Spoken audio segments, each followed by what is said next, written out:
perhatianlah. Kapal selam ini meluncur keluar dari laut dengan sudut vertikal 45 derajat. Sambil menunggu kapal selam mendapatkan kembali keseimbangannya, maka kapten muda adalah yang pertama membuka pintu kompartemen kapal selam. Tekanan ekstrim di dalam kapal selam menyebabkan penutup palka meledak. Pada saat ini, pemandangan di luar imajinasi semua orang terjadi. Yang pertama turun adalah kapten yang mengibarkan bendera putih. Selanjutnya, mulailah mengibarkan bendera dengan sekuat tenaga. Baru tadi malam, kapal selam itu menenggelamkan kapal dagang musuh. Pengamat tiba-tiba melihat kapal perusak Inggris.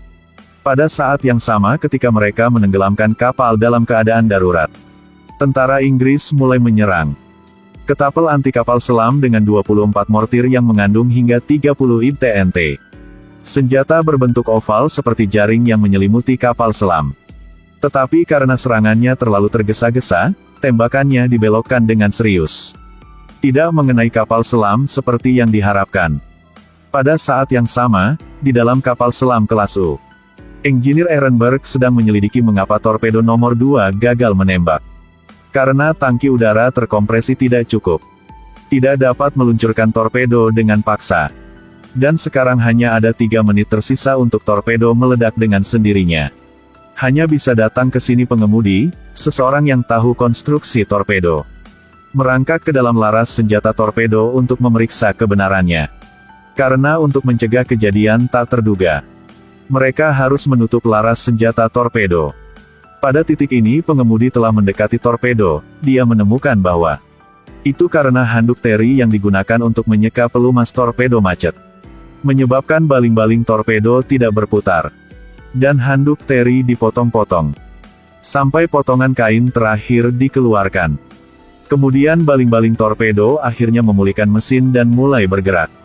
Pengemudi juga mulai berteriak agar mereka membuka tutupnya. Dan sekarang hanya ada 1 menit tersisa untuk torpedo meledak dengan sendirinya. Ehrenberg, setelah mengetahui kebenaran, dengan keras mengutuk. Penembak torpedo tidak bisa peduli banyak hal lagi. Buru-buru tutup laras senjata torpedo. Selanjutnya, tingkatkan tekanan.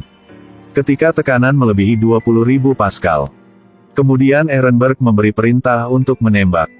Meskipun torpedo berhasil ditembakkan, tetapi juga mengungkapkan lokasi kapal selam saat ini.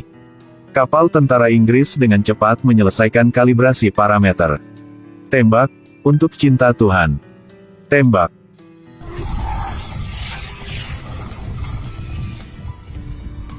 Suara peluru landak jatuh ke air. Terlihat seperti sebotol besar anggur yang jatuh ke dalam air. Untungnya itu hanya lewat kapal selam. Tapi suara seperti ini, pencari suara belum pernah terdengar. Selanjutnya, berikan kepada Engineer Ehrenberg untuk mendengarkannya. Ehrenberg, yang sangat berpengalaman di sini, juga mengatakan dia belum pernah mendengarnya. Tapi dia sudah berasumsi bahwa ini adalah jenis bom bawah air terbaru. Juga berhasil menebak pemicunya sesuai dengan metode pemicu. Engineer Ehrenberg segera mengeluarkan perintah berisiko untuk menenggelamkan kapal lagi sejauh 150 meter. Untuk menghindari serangan bom Hedgehog. Adegan berubah. Permainan kucing dan tikus berlanjut hingga keesokan paginya. Kapal-kapal militer Inggris masih dengan keras kepala mencari kapal selam kelas U. Karena komandan di dalam kapal selam kelas U bawah laut ini sangat berpengalaman. Sudah mengendarai kapal selama ini. Saat kapal selam masuk ke dalam gelembung, sonar tidak dapat menemukan kapal selam, menyebabkan dia mengejar selama 14 jam tanpa hasil. Pada titik ini, Kapten Swinburne memutuskan untuk menggunakan trik. Dan di kapal selam U-949 di arah lain, para pelaut tampak hipoksia. Saat ini pencari suara baru saja selesai melaporkan bahwa kapal perang musuh sedang berlayar. Kapten Franz segera memerintahkan kapal selam itu ke permukaan. Alasannya adalah pelaut sangat membutuhkan oksigen. Engineer Ehrenberg tentu saja menolak perintahnya yang tergesa-gesa. Kapal tentara Inggris berada dalam pengejaran yang menyedihkan selama 14 jam. Tentu saja tidak akan mudah untuk menyerah pada serangan seperti itu. Pada saat yang sama mengatakan bahwa Franz tidak membutuhkan oksigen. Itu dia ingin oksigen. Sekaligus berniat mendidiknya. Di bawah komando perwira komandan lainnya, Oksigen dari kapal selam kelas U setidaknya bisa bertahan selama 2 hari lagi. Ini membuat Kapten Franz sangat malu. Pertengkaran para komandan secara alami juga akan membuat para pelaut khawatir. Ini tentu saja kavaleri hebat di tentara. Ketika melihat mereka masih ingin terus berdebat, wakil kapten berdiri di sampingnya dan buru-buru berbicara. Menyarankan mengambang ke kedalaman yang bisa diamati periskop. Setelah memeriksa situasinya, keputusan akan dibuat. Ehrenberg merasa sangat tidak berdaya. Dia tahu posisinya hanyalah seorang chief engineer. Setelah dia sekali lagi mengkonfirmasi ke pencari suara bahwa tidak ada kesalahan, dan menyerahkan komando kapal kepada Kapten Franz. Dan Franz berpikir pada dirinya sendiri bahwa setelah melalui pertempuran, mampu mengambil posisi kapten dengan baik. Sangat percaya diri dalam komando kapal selam ke permukaan. Tunggu kapal selam naik ke kedalaman yang bisa dilihat periskop. Kapten Franz segera mulai mengamati 4 arah. Amati putaran yang cepat berakhir. Dia dengan sombong mengatakan bahwa tidak ada yang tak normal. Dan Ehrenberg berdiri di sampingnya dan menyuruhnya untuk mengkonfirmasi lagi. Ketika Franz mengendalikan periskop untuk menyelidiki sekali lagi, tiba-tiba melihat kapal musuh sedang diarahkan ke arah mereka. Peringatan itu segera dibunyikan. Karena ingin meningkatkan kecepatan tenggelamnya kapal selam. Semua pelaut dengan cepat berkumpul di haluan kapal. Adegan berubah lagi. Kapal selam kelas U tenggelam hingga kedalaman 210 meter. Tepat saat ini, pencari suara melaporkan mendeteksi bom eksplosif di bawah air. Tapi mereka hanya bisa menunggu mati plus berdoa kepada Tuhan. Kekuatan kejut yang kuat secara langsung menjatuhkan semua orang. Ada 2 tentara yang menderita cedera otak traumatis parah di tempat. Pada titik ini, kapal selam telah tenggelam hingga kedalaman 230 meter. Gak memberi orang terlalu banyak waktu. Serangan kedua akan segera datang. Kekuatan kejut menyebabkan kapal selam bergetar hebat sekali lagi. Struktur lambung kapal selam tidak dapat menahan tekanan air, sehingga terjadi kebocoran air. Semakin banyak peralatan yang rusak terbakar. Tidak hanya itu. 2 serangan menghantam tangki minyak kapal selam. Sejumlah besar bahan bakar mengalir keluar dan mengapung di permukaan laut. Kapal musuh juga akan mendeteksi bahan bakar mengambang ini. Tapi Kapten Swinburne telah lama tenggelam dalam berburu kapal selam U. Tentu saja, bukan karena bahan bakarnya mengambang di laut, tetapi percayalah bahwa dia telah menenggelamkan kapal selam U. Dan wakil kapten yang berdiri di sampingnya yakin bahwa kapal selam itu telah tenggelam. Bahwa sejumlah besar bahan bakar yang mengambang di laut tentu bukan tindakan yang disengaja.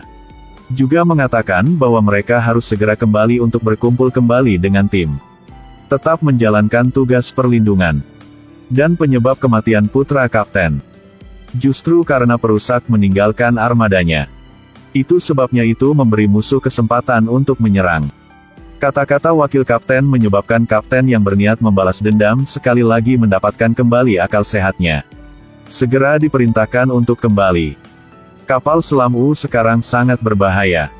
Tidak hanya tidak bisa menghentikan lubang yang bocor air, tetapi bahkan kompresor udara, perangkat penting, juga bermasalah. Sekarang mereka dipaksa untuk mengapung di atas air. Jika tidak, hanya bisa mati.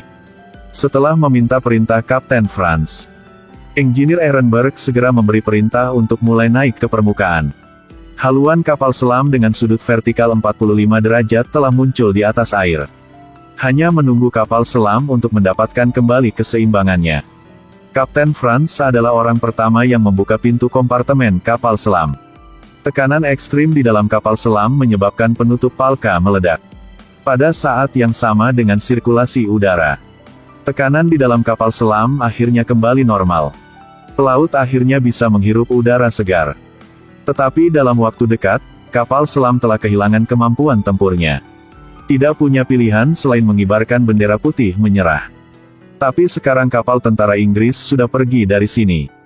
Kapal selam dengan nomor U-949 beruntung bisa lolos. Pada waktu berikutnya, di bawah kepemimpinan Engineer Ehrenberg, melakukan serangkaian perbaikan kapal selam yang komprehensif. Tepat ketika mereka bersiap untuk kembali ke pangkalan. Kemudian menerima pesan dari markas Angkatan Laut.